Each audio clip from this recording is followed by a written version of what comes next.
We're here at the beautiful Retiro Park. Of course, Madrid, the venue for the Champions League final coming up. Elsewhere, the big news, Antonio Conte confirmed as the new coach of Inter Milan. And this is an appointment that you very much like, Robbo. I love him as a coach. First saw him when he was at Juventus. And the thing I like about him is you can see his style of play. You can see patterns of play. You can see the way they form. They've got good decision making. But it all comes from him. He knows how to create space for other players to get the ball. I just love him as a coach. I think he was magnificent at Juventus. I thought he gave the masterclass when he played against Spain when he was the head coach of Italy.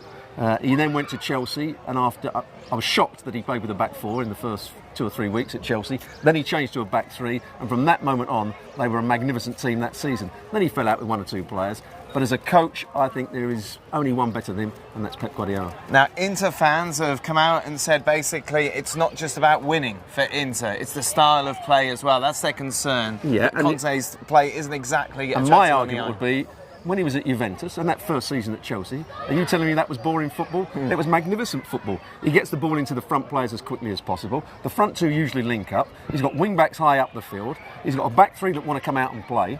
I can't see any problem with Antonio Conte's style of football. Now, the issue, obviously, that he has, and a big problem, is with Mauro Icardi. Icardi has come out and said, I'm staying, I'm Inter, I love this club, I want to be here. Reports are suggesting Antonio Conte wants him out.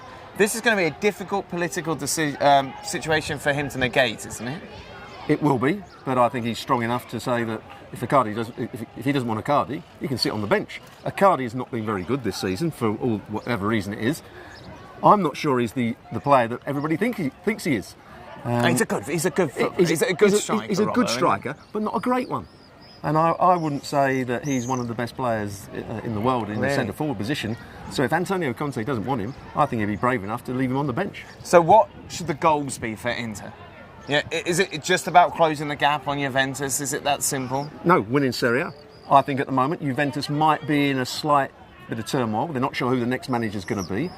This is a chance for Antonio Conte and Inter to stake a claim for that Serie A title. But unlike the clubs, for example, you mentioned Chelsea, of course, Juventus before, Inter haven't got the same budget, have they, that those sort of teams have? And in the past, he's come in and he's made demands that he wants certain players. But when he first took over at Juventus, they didn't have the budget. No, that's true. They just moved to a new stadium. He got them from 7th, I think it was, under Ranieri, to top of Serie A in 1 season. And they played magnificent football.